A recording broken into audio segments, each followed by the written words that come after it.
Assalamualaikum warahmatullahi wabarakatuh. Selamat sejahtera untuk kita semua dan selamat pagi. I would like to speak Indonesian because a lot of audience is Indonesian. And to make no error in my speech, if there is an error, it depends to the interpreter, not to me.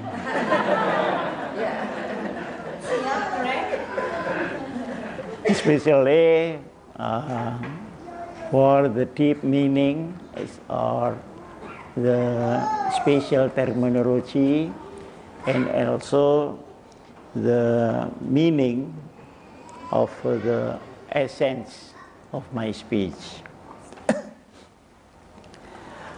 Bapak-bapak, saudara-saudara yang saya hormati,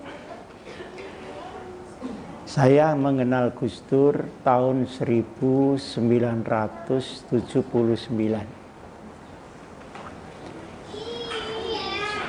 dan terus bersama beliau sampai dengan 1999. Jadi 20 tahun penuh saya mendampingi beliau dan menjadi juru bicara pemikiran beliau yang sulit-sulit itu.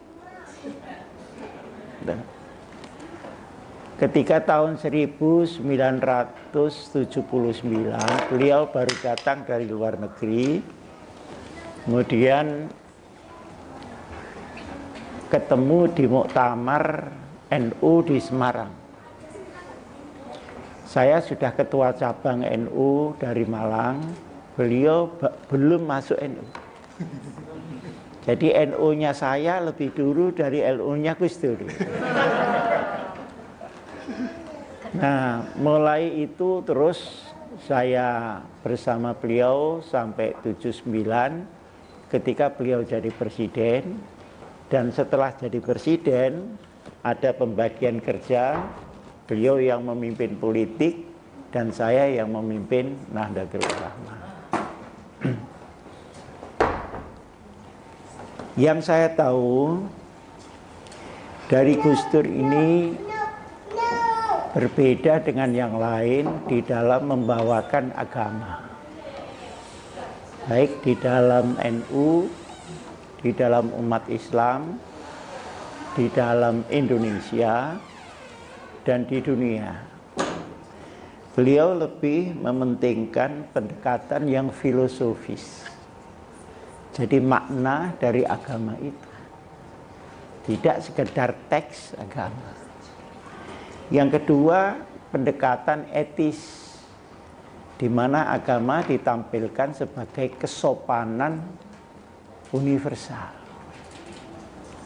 Yang ketiga, beliau membawa agama secara humanis, sehingga agama harus wujud di dalam sebuah persaudaraan kemanusiaan yang utuh.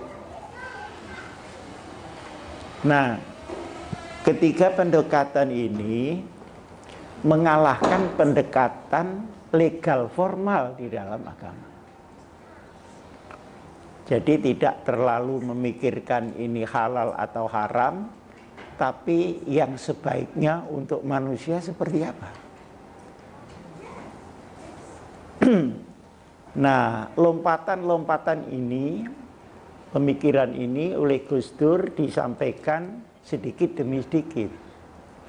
Karena harus disampaikan di NU yang sangat konvensional di dalam pemikiran.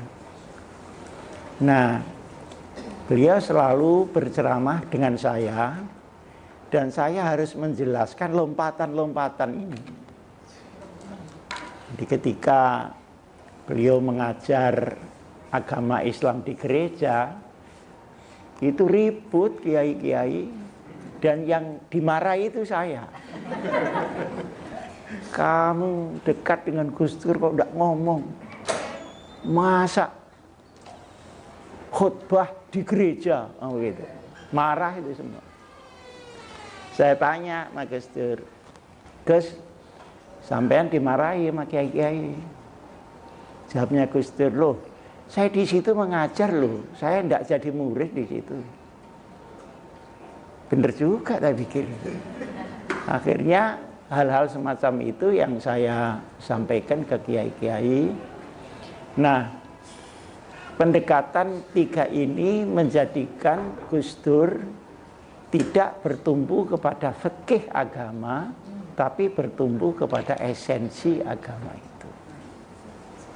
Nah, yang dipegangi tidak pernah lepas adalah teologi.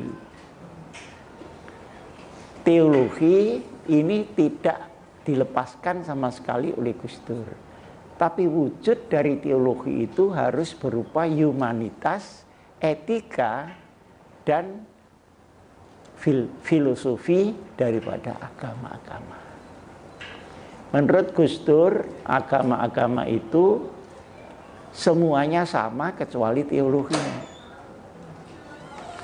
Maka yang sama jangan dibedakan, tapi yang beda tidak usah dipaksakan sama. Sehingga dengan demikian maka akan terjadi persaudaraan yang sejati, bukan hanya persaudaraan strategis atau persaudaraan politis. Nah, setelah berjalan 79, 5 tahun setelah itu, Gus Dur mulai menerapkan ide-idenya di dalam NU. Ide-idenya di dalam NU ini pada tahun 1984. Saya ketika itu ketua Ansor Jawa Timur yang menjadi ketua panitia Muktamar ke-27 itu. Gus Dur ketika itu belum jadi ketua umum PBNU, masih menjadi wakil sekretaris Dewan Syuriah. Nah, ide-idenya Gus Dur adalah satu, bahwa untuk tingkat nasional NU harus dinasionalkan, maka harus diterima filsafat Pancasila. Toh Pancasila itu tidak ada hal-hal yang melanggar agama. Agama pun kalau difilosofikan akan terdapat butir Pancasila itu. Yang kedua, Nahdlatul Ulama harus dipisahkan dengan partai politik yang bergerak di politik praktis. Karena pada waktu itu masih menjadi bagian dari Partai Persatuan Pembangunan. Untuk apa? Supaya kemurnian pemikiran itu tidak dipersempit dengan orang mencari kekuasaan. Yang ketiga, menegaskan NU sebagai civil society yang mengembangkan mabadi' khairu ummah, artinya mengembangkan sumber-sumber kekuatan civil society. Misalnya ekonomi, pendidikan, kemudian budaya, dan apa saja yang bermanfaat kepada masyarakat. Sehingga dengan demikian tidak boleh ada jarak antara NU dengan negara. Ini satu lompatan luar biasa. Karena ketika itu NU menjadi bagian dari partai, partai ini bukan partai pemerintah, sehingga selalu oposisi. Nah, dengan demikian pemikiran NU tidak bisa dimasukkan di dalam bangsa secara utuh, tetapi hanya terbatas kepada partai politik itu. Nah, ini pemikiran yang disampaikan Gus Dur ini tidak gampang diterima oleh para ulama. Kenapa? Karena ulama masih memerlukan justifikasi legal formal hukum fikih tentang ide-ide ini. Jadi ulama itu kalau nggak ada dalilnya itu nggak mau gitu. Jadi kayak begini itu harus ada qala Rasulullah sallallahu alaihi wasallam ya, seperti Profesor Nadir tadi lah, qala Rasulullah begitu. Nah, untuk ini ada ulama yang sangat berjasa bagaimana melakukan justifikasi pemikiran Gus Dur itu di dalam konteks legal formal. Beliau adalah Kiai Haji Ahmad Siddiq dari Jember. Nah, salah satu kecerdasan Kiai Ahmad Siddiq adalah bahwa beliau tidak menggunakan referensi negara Islam, tapi referensi Piagam Madinah Charter pada waktu tahun kedua Hijrah Rasulullah sendiri yang membuat referendum kota Madinah itu. Dan ketika itu referendum kota Madinah tidak berisi bentuk negara, tapi berisi makna dan esensi negara itu. Ini di dalam Mitsaqul Madinah. Isinya antara lain banyak, di situ ada 47 pasal, tapi saya tidak hafal karena memang bukan untuk dihafalkan. Jadi bukan peribahasa, jadi tidak usah dihafalkan. Yang pertama, persaudaraan di kalangan kaum muslimin sendiri. Jadi problem itu tidak berada pada Islam, tapi berada pada kaum muslimin. Nah, tapi karena kaum muslimin problematik, dianggapnya Islamnya yang problematik. Karena di orang Islam ada Habib Rizik, nah misalnya, maka dikiranya Islam itu semua seperti Habib Rizik. Padahal problem Islam itu tidak pada ajaran, pada serapan ajaran itu dari umatnya sendiri. Yang kedua, persaudaraan lintas agama. Ini dibakukan oleh Rasulullah. Bagaimana hubungannya dengan Kristen, Katolik, Yahudi, dan agama-agama lokal. Sekalipun di situ ada mereka minoritas. Nah, caranya adalah bahwa untuk urusan ideologi, urusan transendental, masing-masing pada pendiriannya sendiri tidak usah dicampuri. Tapi pada pembangunan sosial harus dilakukan bersama-sama. Pembangunan prasarana, pembangunan keamanan, pembangunan gedung-gedung, pembangunan teknologi, itu tidak peduli Islam atau Kristen. Karena menurut penjelasan di Madinah Charter itu, Tuhan memberikan kerahmatan itu untuk semua hambanya, tidak peduli agama apa saja. Misalnya begini, orang Kristen sekolah dokter, ya jadi dokter. Tapi orang NU tidak sekolah dokter, ya jadi dukun.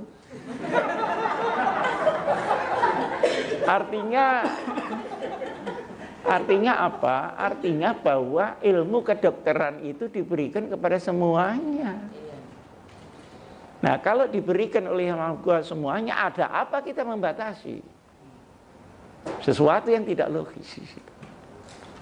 Nah, tetapi hal-hal yang memang beda, ya biar beda. Jadilah la ilaha illallah, ya sudah itu. Anda menggunakan yang lain, ya monggo. Tetapi dalam konteks civil society, dia membangun bersama-sama.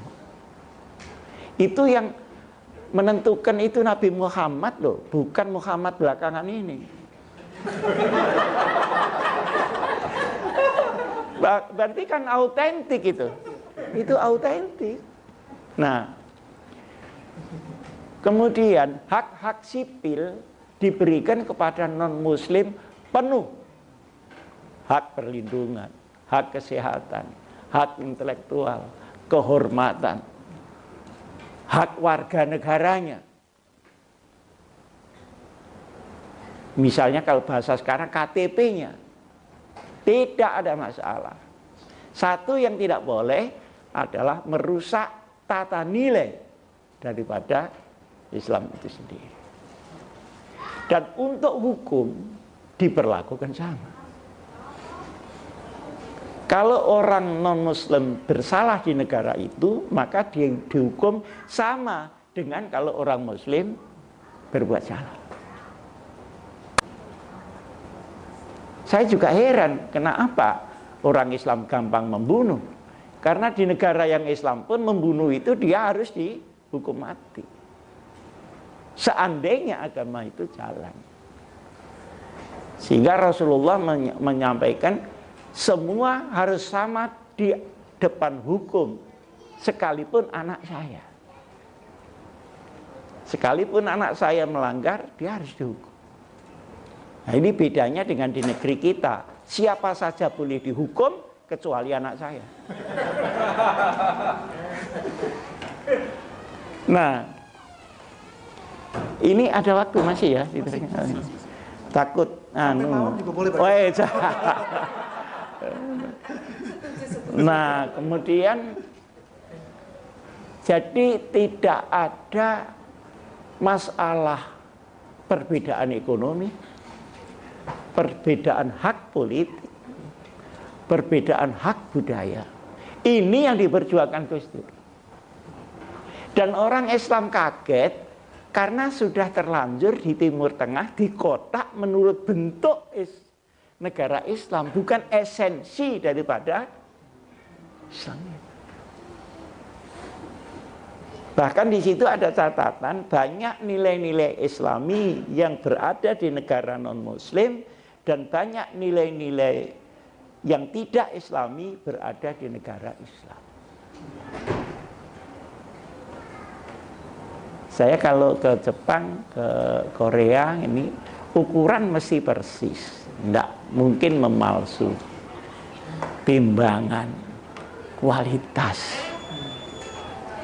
Malah di mana itu di Taiwan itu kalau ada barang ketinggalan di bandara balik mesti karena mengembalikan itu uang negara. Tidak mengembalikan itu kriminal. Itu negara non-muslim. Barang yang hilang ketemu semua. Nah, di negara muslim seperti Indonesia barang yang ada hilang semua.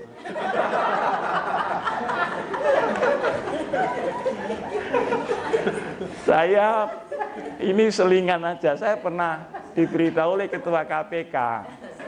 Pak Kiai itu di belakang gedung KPK itu ada gudang khusus untuk harta koruptor yang dirampas. Loh, itu dikorupsi lagi. Jadi ada korupsi di atas korupsi. Negara ini kira-kira yang melakukan itu Islam apa tidak? Jadi problemnya tidak pada Islam. Tapi sayang selalu saja yang disalahkan Islamnya. Kasihan Islam itu.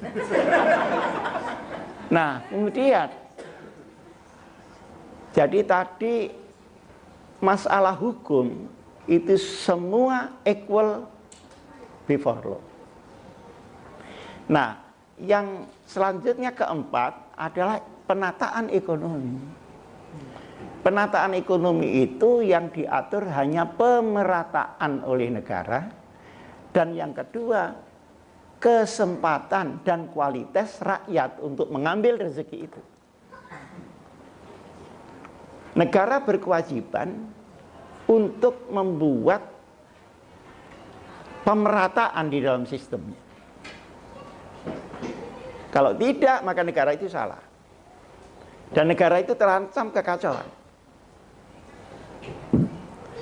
Pemerataan untuk sektor-sektor penting, misalnya soal keamanan, soal agama, soal kemiskinan, dan sebagainya, hak-hak sipil, dan sebagainya itu merata, tapi tidak sama. Kalau hukum tadi kan sama rata, sama rasa. Ini sama-sama merasakan kalau ekonomi. Tidak mungkin orang yang tambal ban lalu minta rezeki sama dengan pabrik ban, kan tidak mungkin. Kecuali orang stres. Tetapi dia harus punya kesempatan yang sama untuk mencari rezeki.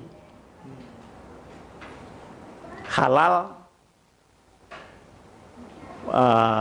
thayyib, thayyib itu artinya cocok.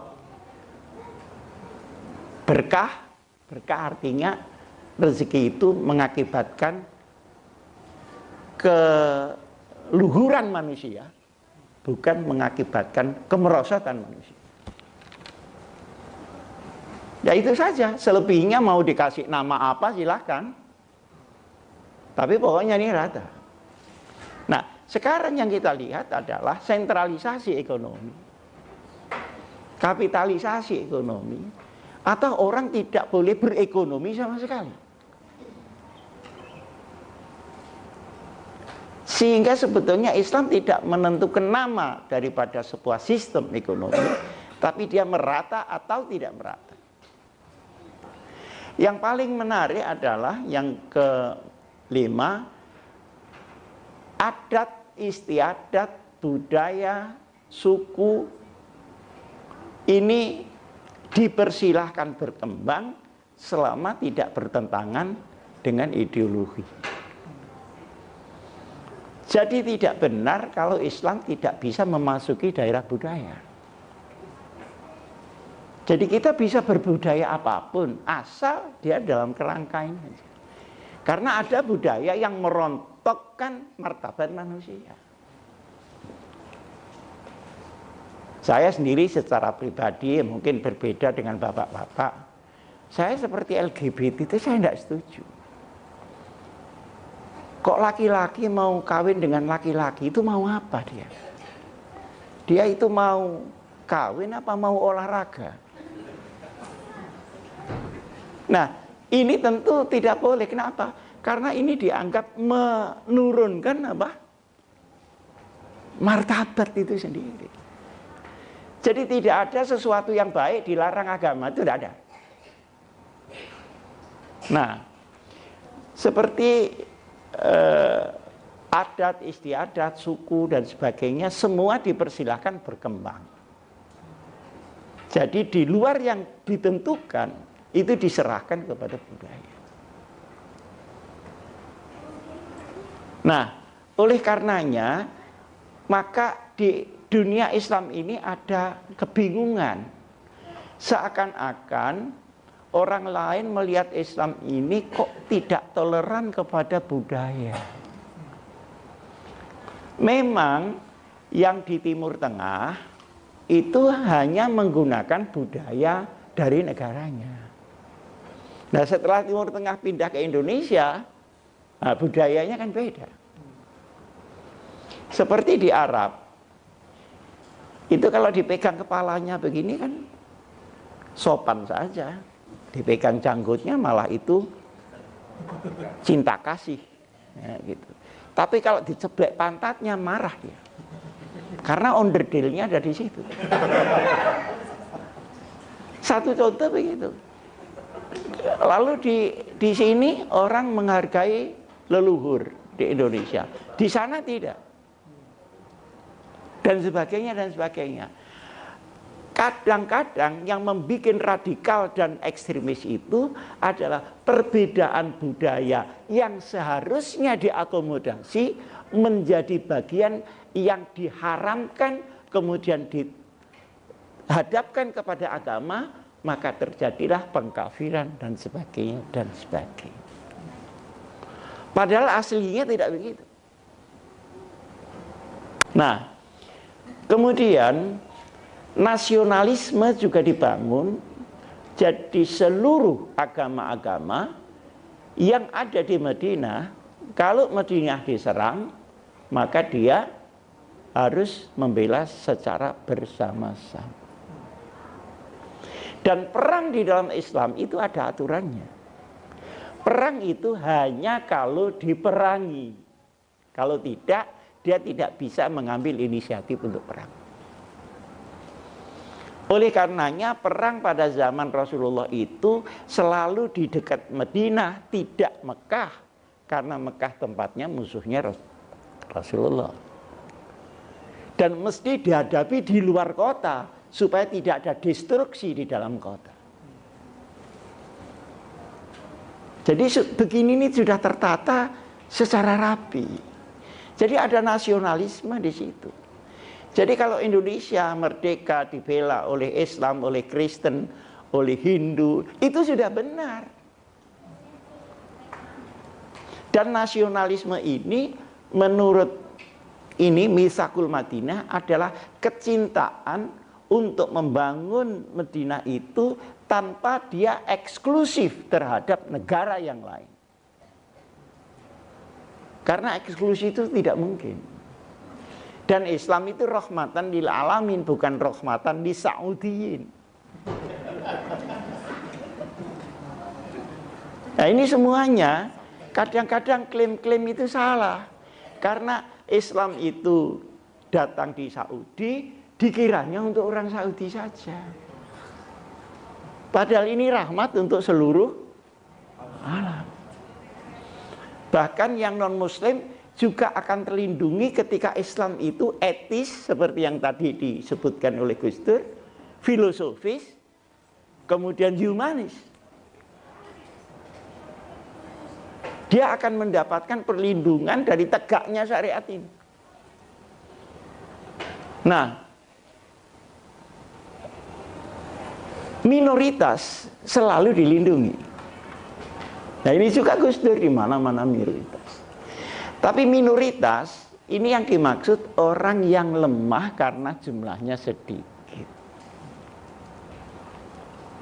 Tapi di negara yang sentralistik, minoritas menjadi mayoritas di dalam potensi, mayoritas menjadi minoritas di dalam potensi. Ini harus dibedakan. Di Indonesia, ekonomi Indonesia yang 80% dikuasai 2,3% penduduk. Sementara yang 20% dibagi 240 juta penduduk. Ini yang minoritas yang mana?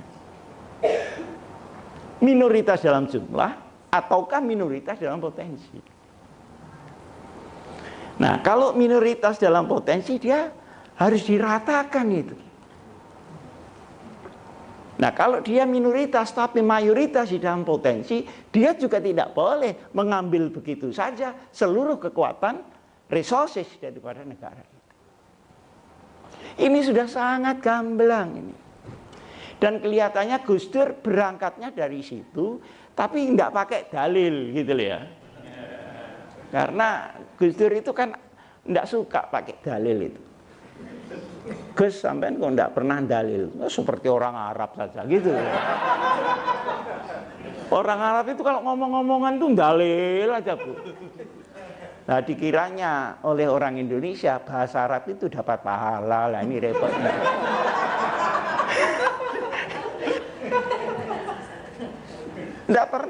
Nggak pernah dalil karena yang diomongkan itulah dalil. Jadi ketika ini dipindahkan ke ulama-ulama, gitu ya, dipindahkan ke ulama-ulama NU yang begitu itu konvensionalnya, kaget. Tapi kemudian ada ratifikasi dari Kiai Haji Ahmad Siddiq ini. Dan ada garantornya, namanya Kiai As'ad Syamsul Arifin. Saya yang tanggung jawab. Kalau ini nanti di hadapan Allah salah, saya yang akan bertanggung jawab pada Allah Subhanahu wa Ta'ala. Gitu-gitu masih jalan di NU itu. Kalau di sini diceritakan aneh-aneh saja. Ini masih jalan. Garantor itu sudah beritahu seluruh umat. Kalau ini salah, saya bertanggung jawab pada Allah Subhanahu wa taala. Maka reda itu semua. Maka satu-satunya organisasi yang menerima Pancasila paling awal adalah NU. Nah, setelah 84 ini berjalan 10 tahun, Gus Dur memimpin NU, mulailah ada tanda-tanda reformasi. Nah, tanda-tanda reformasi ini di Indonesia menarik Gus Dur supaya saya mau jadi presiden, Pak Hasyim. Loh, ngipi kapan? Itu betul, jangan percaya, boleh. Pokoknya saya ingin jadi presiden dan jadi. Ya Allah, amin, amin, amin, cuman gitu aja. Karena tidak masuk akal saya. Dari mana jadi presiden itu? Tapi begitulah yang Maha Kuasa kalau ngatur.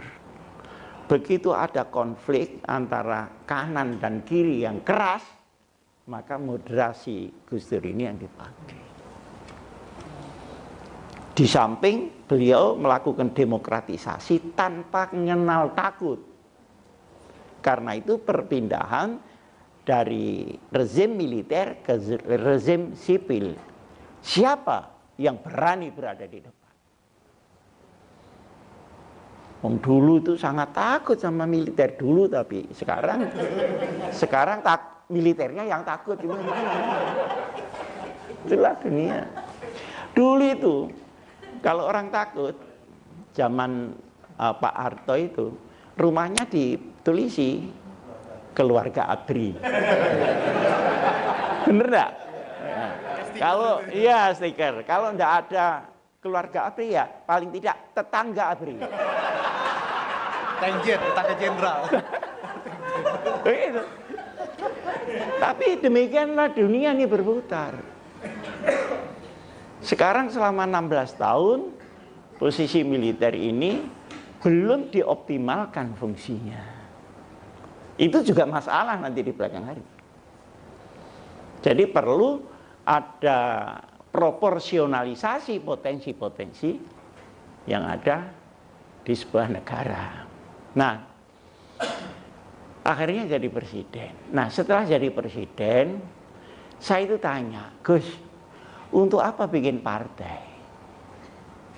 Kan tempo hari kita sepakat 84 khitoh keluar dari partai. Sekarang kok mau bikin gimana? Gini Pak Sim, jangan rame-rame.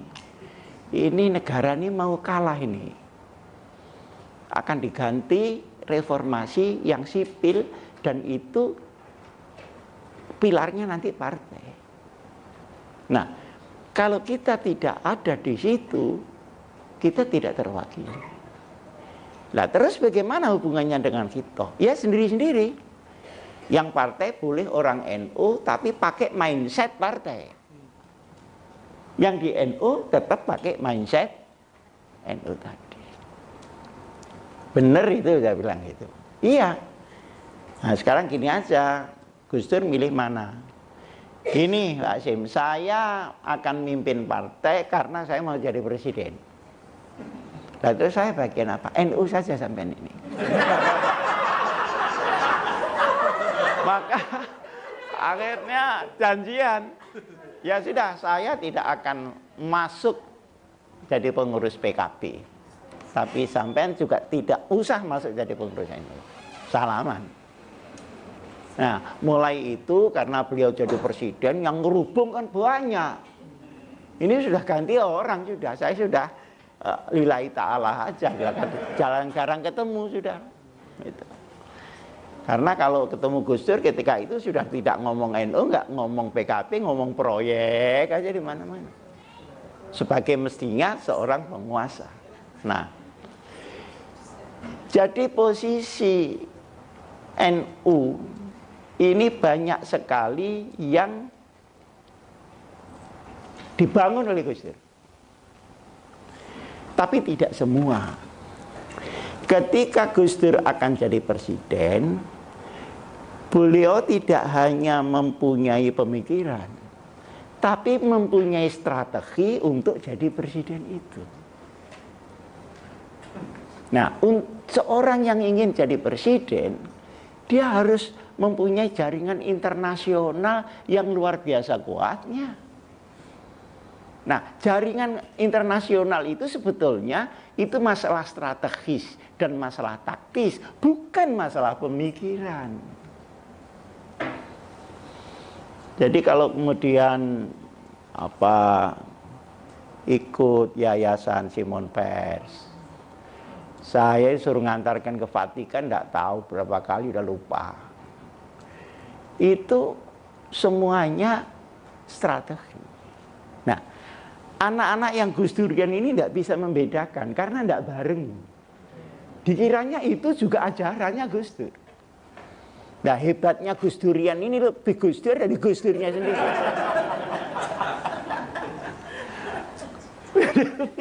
Enggak, yang itu mainan aja sama dia, gini, mainan aja.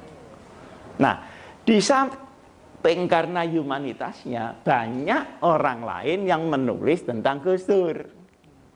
Nah, menulis tentang Gus Dur itu ada tulisan biasa, ada tulisan yang bersifat ajaran.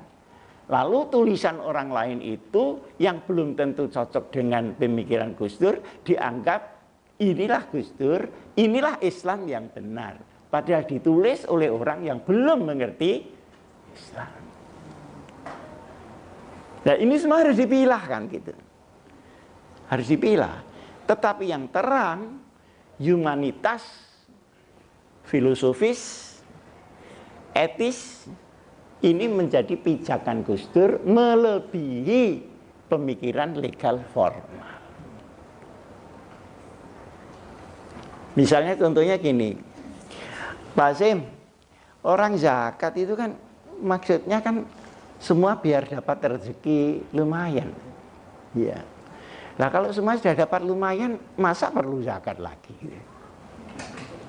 Kan jarang orang berpikir begitu.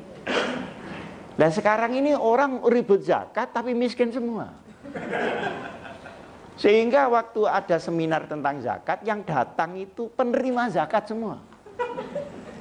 Mustahik semua, tidak ada muzakinya. Nah kan lebih baik loncat ke sana daripada kita ribut tentang formulasi. Nah ini benar kalau ini memang pemikiran Gus Dur. Misalnya politik yang penting kan amanat. Perkara nama, perkara ini, perkara itu kan soal lain. Kenapa masa kita rebut dengan orang lain hanya karena format-format. Nah, ini ada beberapa hal yang saya catat tentang Gus Dur ini. Kemudian Gus Dur tahun 99 jadi presiden, tapi kemudian karena Gus Dur mempunyai prinsip, ya seperti di NU tadi itu, mempunyai prinsip yang tidak gampang diterima oleh pemikiran para politisi, maka jadi problem di situ. Nah kalau di NU ini sungkan sama Gus Dur karena Gus Dur itu cucunya pendiri NU. Bareng di politik ini tidak ada sungkannya sama Gus Dur.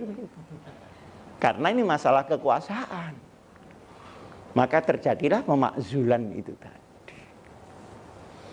Nah, di samping ada apa ya? Ada penjerumusan ya. Sehingga beliau mengeluarkan dekrit. Nah, justru karena dekrit itu lalu jadi alasan untuk jatuh.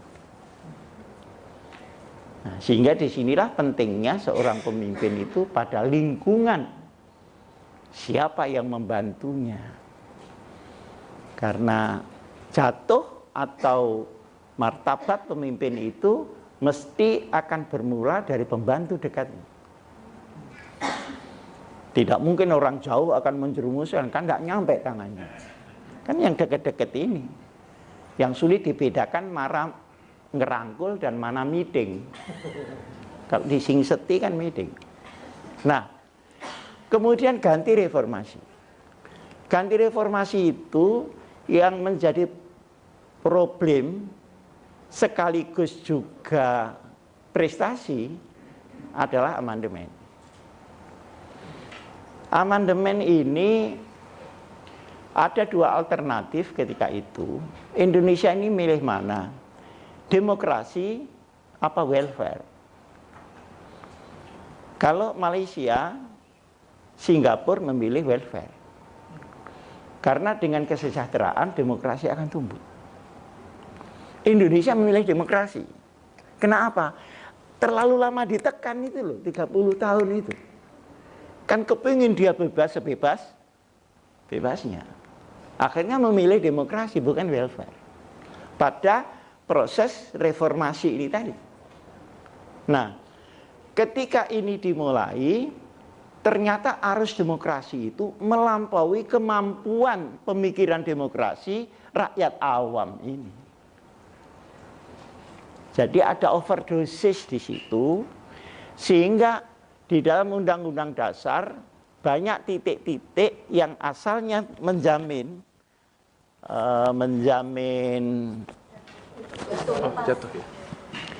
yang asalnya menjamin kemerataan, menjamin kontrol dan sebagainya menjadi hilang. Gampangnya kalau zaman Pak Harto itu ruangan Indonesia terlalu pengap karena semuanya tertutup. Nah, reformasi semuanya dibuka jendela sehingga masuk angin. Angin dari luar yang datang secara komprehensif tidak cukup kuat diterima oleh perkembangan Indonesia yang masih di dalam underdeveloped countries. Nah, disinilah maka di bawah Undang-Undang Dasar yang misalnya pasal 33 tentang ekonomi, tentang ini bocor, banyak yang bocor, maka pada tingkat undang-undang kebocoran itu menjadi meluas.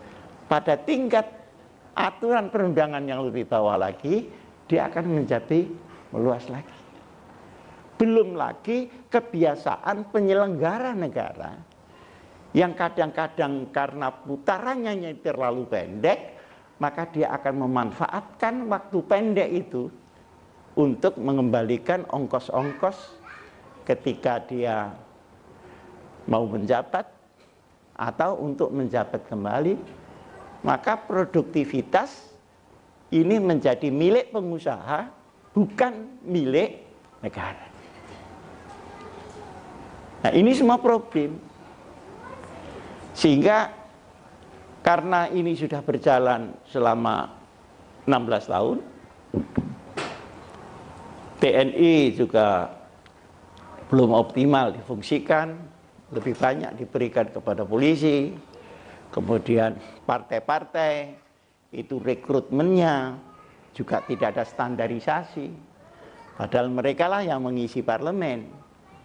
Parlemen itu pekerjaannya menguji orang, padahal dia sendiri masuk tidak pakai ujian.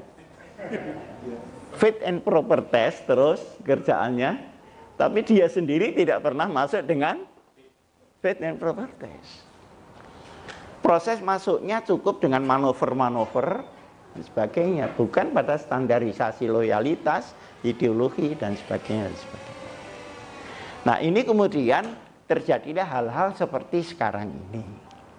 Nah, karena terjadi seperti sekarang ini, banyak yang menginginkan kembali ke Undang-Undang Dasar 45 supaya unity itu bisa dibentuk dalam diversity. Sekarang itu diversity in diversity. Bukan unity of diversity. Jadi bineka-bineka, jika lagi bineka tunggal ika. Padahal yang sulit kan tunggal ikanya ini. Dalam format apa tunggal ika bisa disatukan? Nah, ini problem-problem yang ada pada kita. Dalam kondisi seperti ini, maka ada dua arus besar yang masuk di Indonesia.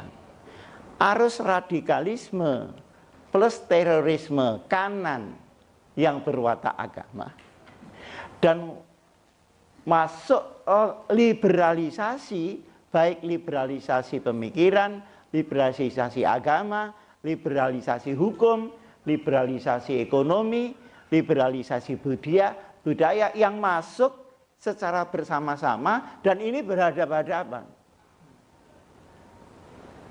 Nah, ketika berhadapan-hadapan, maka kemudian silih berganti mencari peluang. Misalnya, sekarang di dunia ini tidak lagi bipolar, tetapi sudah monopolar. Dulu Barat dengan Timur sendiri-sendiri. Sekarang Barat dan Timur sama-sama cari rezeki, begitu kira-kira. Gampangnya omongan kan gitu. Jadi dulu Timur dan Barat sendiri-sendiri mengerek bendera ideologi kapitalisme, komunisme. Sekarang komunisme sak kapitalismenya cari rezeki bersama-sama. Nah, yang menjadi sasaran adalah daerah khatulistiwa yang memang menyimpan energi itu, termasuk di dalamnya Indonesia. Maka antara ideologi liberal dengan ekonomi liberal dengan hukum yang liberal ini masuk secara seragam.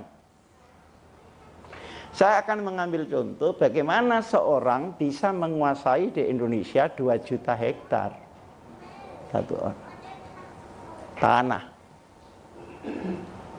Sementara bapak-bapak yang dari Monas nanti pulang ke Jakarta cari satu kapling tidak ketemu. Untuk rumah saja. Nah, sekarang liberalisasi hukum. Hukum dalam kondisi kekuatan ekonomi yang begitu berat dan kekuatan kekuasaan, maka hukum ketika terhimpit oleh keduanya, maka hukum menjadi tidak jelas eksistensi. Ini sudah kita bisa lihat. Sehingga rakyat ini sulit mencari keadilan, karena untuk keadilan dia harus membayar pengacara. Rakyat mana yang kuat membayar pengacara? Nah, sementara hukum menjadi haknya kaum elit yang berduit, tidak lagi orang-orang terlindungi secara baik. Politik misalnya, sama. Jadi politik itu mestinya ada standarisasi, 1, kompetensi, 2, loyalitas, integritas, dan sebagainya. Ini tidak terjadi. Sehingga arus yang masuk di parlemen itu heterogen. Padahal disitulah yang membuat undang-undang. Sementara presiden dituntut terus untuk begini-begini, padahal kemampuan presiden tidak full seperti dulu pada waktu Undang-Undang Dasar 45. Semua mintanya kan ke presiden, padahal undang-undangnya ada di parlemen. Nanti di sini undang-undang di parlemen masih diuji di MK. Sehingga masalah-masalah sistemik seperti ini menyulitkan. Inilah maka ketika dua kekuatan itu bentur, maka kalau ada pemicu sedikit terjadi sebuah gejolak. Nah, di sini diperlukan selain ketegasan pemimpin adalah kearifan di dalam menjaga Indonesia tetap tidak ke kiri dan ke kanan, tapi kepada Pancasila yang benar-benar Pancasila. Sekian, terima kasih. Assalamualaikum warahmatullahi wabarakatuh.